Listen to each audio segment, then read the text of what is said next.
మీకుండే ఎటువంటి గ్రహ బాధలైనా గృహ బాధలైనా శాశ్వత పరిష్కారం కోసం సంప్రదించండి Srinivasa Jyothishalaya. Hi welcome to our channel. ప్రస్తుతం మనతో పాటు దాము భారతి గారు సీనియర్ జర్నలిస్ట్ వారితో మాట్లాడు. సార్ నమస్కారం సార్. నమస్తే సార్, బంగ్లాదేశ్ లో అమెరికా ఆర్మీ దిగడం అనేది ఇప్పుడు ఇండియాని కాస్త కంగారు పెడుతుందని చెప్పుకోవాలి. సో అసలు ఎందుకు దిగింది అనేది ఒక చర్చ జరుగుతుంది. అసలు బంగ్లాదేశ్ లో అమెరికా ఆర్మీకి పని ఏంటని కూడా చర్చ జరుగుతుంది. మరి దీనికి ఏమన్నా రీజన్ ఉందా? ఆల్రెడీ ఇండియా పక్కన ఉన్న కంట్రీస్ ఇబ్బందికరంగా మారడం చూస్తున్నాం. అటు పాకిస్తాన్ కావచ్చు, నేపాల్ కావచ్చు, మయన్మార్ కావచ్చు, ఇలా ఇబ్బందికర పరిస్థితుల్లో ఉన్న నేపథ్యంలో ఇప్పుడు బంగ్లాదేశ్ లో ఈ ఆర్మీ దిగడం అనేది ఇండియాకి ఏమైనా నష్టం చేస్తుందా? మరి దీనికి గల కారణాలు ఏంటి, మీరేం చెప్తారు? బంగ్లాదేశ్లో అమెరికా మిలిటరీ విన్యాసాలు కావచ్చు, అమెరికా మిలిటరీకి సంబంధించిన ఎయిర్ క్రాఫ్ట్ లేకపోతే నేవీకి సంబంధించిన సిబ్బంది వీళ్ళంతా వెళ్ళి మోహరించడం, జాయింట్ ఆపరేషన్స్ చేయడం ఇవన్నీ మొదలైనాయన్నమాట. దీంతో ఇప్పుడు ఇండియాలో టెన్షన్ మొదలైంది.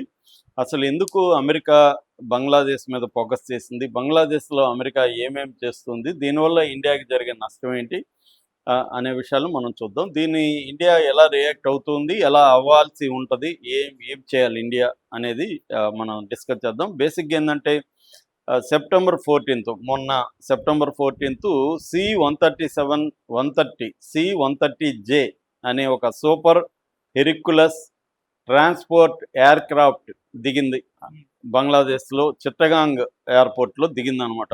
ఇది యునైటెడ్ స్టేట్స్ ఎయిర్ ఫోర్స్కి సంబంధించిన ఎయిర్ క్రాఫ్ట్. ఇది మామూలుగా జపాన్లో ఉండేది ఇప్పటి వరకు. దాన్ని తీసుకొచ్చి ఇక్కడ చిట్టగాంగ్లో దించారు. చిట్టగాంగ్ అనేది మయన్మార్కి దగ్గరగా ఉంటుంది. మయన్మార్కి అమెరికాకి మధ్య మంచి సంబంధాలు, ఎందుకంటే మయన్మార్లో ఎలక్టెడ్ డెమోక్రటిక్ గవర్నమెంట్ లేదు. అక్కడ మిలిటరీ అధికారుల కంట్రోల్లో దేశ పరిపాలన నడుస్తూ ఉంది. మయన్మార్కి బంగ్లాదేశ్కి మధ్య కూడా మంచి టర్మ్స్ లేవు. మయన్మార్తో మనకి కొన్ని ఇబ్బందులు ఉన్నాయి, అట్ ద సేమ్ టైం కొన్ని రకాల మంచి టర్మ్స్ కూడా ఉన్నాయి. మయన్మార్లో మధ్య భూకంపాలు వచ్చినప్పుడు కూడా ఇండియా సహాయం చేస్తుంది. సో ఈ నేపథ్యంలో ఏంటంటే వీళ్ళు తీసుకొచ్చి ఎయిర్ క్రాఫ్ట్ని ఎందుకు దించారు, ఇక్కడ వాళ్ళు చెప్పేది ఏంటంటే ఇది హ్యుమానిటేరియన్ సపోర్టు, లాజిస్టిక్ సపోర్ట్ కోసం అని చెప్తున్నారు. కానీ దాని వెనక ఏదో కుట్ర ఉందనేది ఇప్పుడు డిస్కషన్. రెండవది టైగర్ లైటనింగ్ అనే ఇంకొక ప్రోగ్రాంతో జూలై ఆగస్టులో జలాలాబాద్ కంటోన్మెంట్లో ఒక జాయింట్ ఆపరేషన్ జరుగుతుంది, మిలిటరీ ఆపరేషన్. అదొచ్చి సిల్హట్ అనే ఏరియాలో యుఎస్ ఆర్మీ పసిఫిక్ కమాండ్ పేరుతో ఒకటి జరుగుతుంది. ఇది కూడా మిలిటరీ ఆపరేషన్గా చెప్పుకోవచ్చు. మూడోది ఆపరేషన్ పసిఫిక్ ఏంజల్ అనే పేరు పెట్టారు. ఇది బార్డర్ ఏరియాస్లో సర్వే ఇవన్నీ నిర్వహించడం చేస్తుంది. దీంట్లో శ్రీలంక కూడా భాగం వహిస్తూ ఉంది. అట్లాగే టైగర్ షార్క్ అని ఇంకొక ప్రోగ్రాం జరుగుతుంది. అట్లాగే RQ-21 అన్మాన్డ్ ఏరియల్ సిస్టమ్స్ మీద నేవీ అండ్ ఆర్మీ కలిసి ఒక $1 మిలియన్ ఇన్వెస్ట్మెంట్ పెడుతుంది దానికి అమెరికా. సో ఇవన్నీ చేయడం అనేది అమెరికా తన మిలిటరీ ప్రజెన్స్ని అక్కడ బంగ్లాదేశ్లో పెంచుకుంటూ ఉంది అనేది దీనికి సిగ్నల్గా మనం ఈ విషయాలను చెప్పుకోవచ్చు. ఆల్రెడీ మామూలుగా బంగ్లాదేశ్లో పరిస్థితులు చూసుకున్నప్పుడు లాస్ట్ ఇయర్ ఆగస్టులో షేక్ హసీనాను దించేసి ఒక ఉద్యమం అయితే అక్కడ విద్యార్థుల ఉద్యమం వచ్చింది, యాంటీ కరప్షన్ కావచ్చు, యాంటీ గవర్నమెంట్ ఉద్యమం వచ్చి షేక్ హసీనాని దించేశారు. ఆమె పారిపోయి ఇండియాకి వస్తే ఇండియా ఆమెకి అసైలం ప్రకటించింది, ఆమె ఇండియాకి ఆశ్రయం ఇచ్చింది. సో దాని తర్వాత ప్రముఖ నోబెల్ లారెట్ ఎకనామిస్ట్ అయిన మొహమ్మద్ యూనస్ని తీసుకొచ్చి అక్కడ టెంపరీగా పెట్టారు. ఆయన మామూలుగా అయితే 6 నెలల్లో ఎలక్షన్లు కండక్ట్ చేయాలి, కానీ ఇప్పుడు 1 ఇయర్ దాటినా కూడా ఎలక్షన్లు కండక్ట్ చేయలేదు. దానివల్ల ఆయనకి మిలిటరీకి మధ్య కూడా అక్కడ గొడవలు ఉన్నాయి. ఆయనకి అమెరికాకి మధ్య మంచి సంబంధాలు ఉన్నాయి. ముఖ్యంగా ఏంటంటే అమెరికాలో డీప్ స్టేట్ అనే విషయాన్ని మనం అర్థం చేసుకోవాలి. డీప్ స్టేట్ అంటే అర్థం ఏంటంటే నాన్ గవర్నమెంటల్, గవర్నమెంట్ కాకుండా ఇంటెలిజెన్స్, తర్వాత మిలిటరీ, దాని తర్వాత బ్యూరోక్రాట్స్, దాని తర్వాత కార్పొరేట్, ఈ నలుగురు కలిసి ఒక డీప్ స్టేట్ లాగా ఫామ్ అయ్యి వాళ్ళు వివిధ దేశాల్లో తమ ప్రయోజనాలకు అనుగుణంగా పాలసీల్ని ఇంప్లిమెంట్ చేయడం, అక్కడ ఉన్న ప్రెసిడెంట్లు కానీ లేకపోతే ప్రధానమంత్రులు కానీ తమ మాట వినకపోతే వాళ్ళ మీద ప్రజల్ని రెచ్చగొట్టి దానికి ఫండింగ్ చేసి ఒక ఆర్గనైజ్డ్గా ఆ గవర్నమెంట్స్ని కూలదేయడం అనేది డీప్ స్టేట్ ఎప్పటి నుంచో చేస్తుంది. దాదాపు ఇప్పటివరకు 80 దేశాల్లో ప్రభుత్వాలను కూలగొట్టిన చరిత్ర అమెరికాకి డీప్ స్టేట్కి ఉంది. అలాగే ఈ బంగ్లాదేశ్లో కూడా ఈ మామూలుగా ఏంటంటే ఎప్పుడైనా ఇంటర్నల్ ఎక్స్టర్నల్ కారణాలు రెండు ఉంటాయి ఏ ఏ చర్యకైనా. ఇంటర్నల్వే ప్రధానం కావచ్చు కానీ ఎక్స్టర్నల్గా కూడా క్రియేట్ చేయిస్తూ ఉన్నారు. ఇంటర్నల్గా ఆల్రెడీ కాంట్రడిక్షన్స్ ఉంటాయి.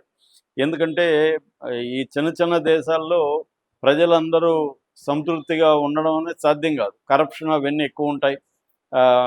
తర్వాత నిర్బంధం ఎక్కువ ఉంటుంది. వీటన్నిటి పట్ల ప్రజల్లో చాలా తీవ్రమైన వ్యతిరేకత ఉంటుంది. కానీ దాన్ని ఎవరో ఒకరు బయట నుంచి వచ్చి దానికి అగ్గిపుల్ల గీయాలి. మండే తత్వం ఉంటుంది కానీ గీస్తే కానీ మండదు. ఆ గీసే పని అమెరికా చేస్తుందన్నమాట. అది అనేక లాటిన్ అమెరికన్ దేశాల దగ్గర నుంచి అనేక దేశాల్లో అమెరికా పని చేస్తుంది. అదే ఇప్పుడు కూడా షేక్ హసీనాకి వ్యతిరేకంగా వచ్చిన ఉద్యమంలో అమెరికా హస్తం ఉందనేది ఒక మాట. మొన్న నేపాల్లో దీంట్లో కూడా మనం డిస్కస్ చేసుకున్నాం. నేపాల్లో విద్యార్థుల generation Gen Z with generation Z వాళ్ళు చేసిన రివోల్ట్ వెనకాల కూడా అమెరికా ఫండ్స్ ఉన్నాయనే విషయం మీద మనం ఒక వీడియో చేసాం ఆల్రెడీ. అలాగా అమెరికా ఏం చేస్తుందంటే ఇప్పుడు బంగ్లాదేశ్లో కూడా ఇదే పని చేస్తుంది. మామూలుగా ఇప్పుడు అందుకని అమెరికా ఇప్పుడే కాకుండా ఒక 3-4 నెలలు ముందుగానే హ్యుమానిటేరియన్ కారిడార్ అని చిట్టగాంగ్ నుంచి రకీన్ అని, మయన్మార్లో రకీన్ స్టేట్ అంటారు. అది ఉద్రిక్తత ఎక్కువ ఉండే ఒక స్టేటు. అక్కడ వరకు ఒక హ్యుమానిటేరియన్ కారిడార్ కూడా ప్లాన్ చేసింది. దాన్ని మిలిటరీ కొంత అడ్డుకునింది. అంటే ఏదో ఒక హ్యుమానిటేరియన్ పేరు చెప్పి, ఎప్పుడైనా అమెరికా చెప్పేది ఏంటంటే ఏ దేశంలోకి ఎంటర్ అవ్వాలన్నా హ్యుమానిటేరియన్ పేరు చెప్పి అక్కడ ఎంటర్ అవుతుంది.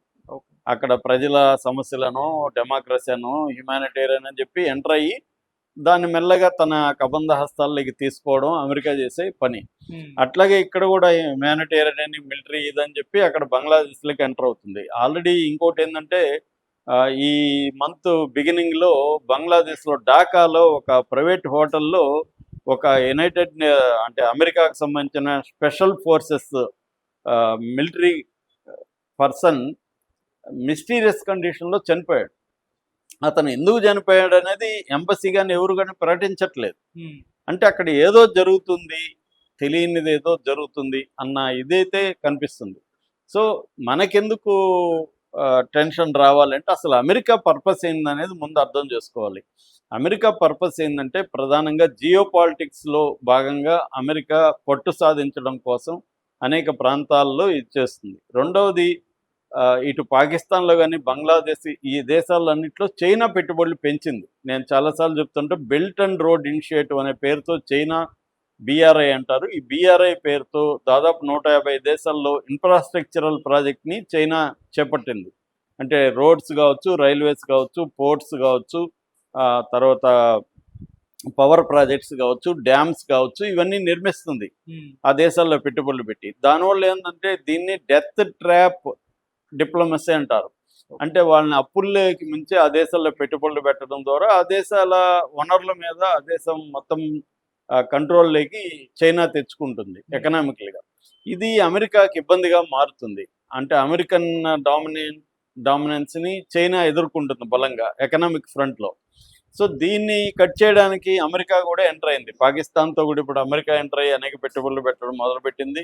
ఎందుకంటే చైనా $70 బిలియన్ ఇన్వెస్ట్మెంట్ పాకిస్తాన్లో చేసింది. ఇంకొక $30 బిలియన్ అప్పిచ్చింది. అంటే $100 బిలియన్ చైనా పాకిస్తాన్ మీద ఇన్వెస్ట్ చేసింది.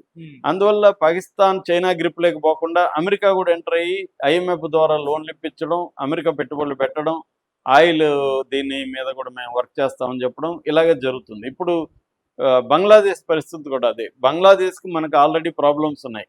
మనం వాళ్ళ కొన్ని వస్తువుల్ని మనం బ్యాన్ చేసాం, వాళ్ళు కొన్ని వస్తువులు ఇంపోర్ట్స్ని వాళ్ళు బ్యాన్ చేశారు. తర్వాత మనకి వాళ్ళకి మధ్య బార్డర్ దాదాపు 4096 కిలోమీటర్లు ఉంది. దీని మీద మనం కంచె వేస్తున్నాం, బార్డర్ కంచె, ఫెన్సింగ్. ఈ ఫెన్సింగ్కి సంబంధించి అనేక ప్రాబ్లమ్స్ వస్తున్నాయి. అట్లాగే మనకు వాళ్ళకి మధ్య గేంజెస్ అంటే గంగా నది సంబంధించిన వాటర్ ట్రీటీ 96లో జరిగింది.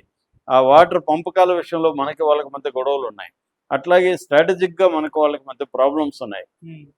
ఈ ప్రాబ్లమ్స్ ఆల్రెడీ ఉన్నప్పుడు ఇది చేస్తుంది. మరొక వైపు ఏంటంటే మయన్మార్కి మనకి మధ్య కూడా బార్డర్ ఉంది. దాదాపు 1643 కిలోమీటర్ల మా అంటే అరుణాచల్ ప్రదేశ్, నాగాలాండ్, మణిపూర్, మిజోరాం ఈ ఏరియాలో బార్డర్ ఉందన్నమాట. మనకి అక్కడ నార్త్ ఈస్ట్లో అల్లర్లు కావచ్చు, లేకపోతే డ్రగ్ మాఫియాకి ప్రధానంగా మయన్మార్ నుంచి ఎక్కువ జరుగుతుంది. సో ఇప్పుడు ఏంటంటే ఇది మయన్మార్ని కంట్రోల్ చేయడం, బంగ్లాదేశ్ని కంట్రోల్ చేయడం, పాకిస్తాను బంగ్లాదేశ్ మధ్య సంబంధాలు మెరుగుపడడం, మరోపక్క చైనా వెళ్ళడం, ఇవన్నీ పరిణామాలు ఇండియాకి ఇబ్బందికరంగా ఉంది. ముఖ్యంగా Asia Pacific region and Bay of Bengal వీటిలో కంట్రోల్ కోసమే ఇటు చైనా దానికి ఆ కంట్రోల్ని నిలవరించడం కోసం, ఆపడం కోసం చైనా అమెరికా రంగంలో దిగింది. సో ఇప్పుడు అమెరికా బంగ్లాదేశ్ కలిస్తే ఖచ్చితంగా ఇండియాకి తలనొప్పి. ఇండియాది ఏంటంటే నైబర్ ఫస్ట్ పాలసీ అనేది ఇండియాకు ఉంది. అంటే మన నైబర్స్కి మనం ఇంపార్టెన్స్ ఇవ్వాలని. కానీ ఆ నైబర్స్ మనకి ఇవ్వట్లేదు. ఆ నైబర్స్ ఏమో ఇటు చైనాతోనూ ఇటు అమెరికాతోనూ కలిసి భారత్ని ఇబ్బంది పెట్టే కార్యక్రమాలు చేస్తున్నారన్నమాట.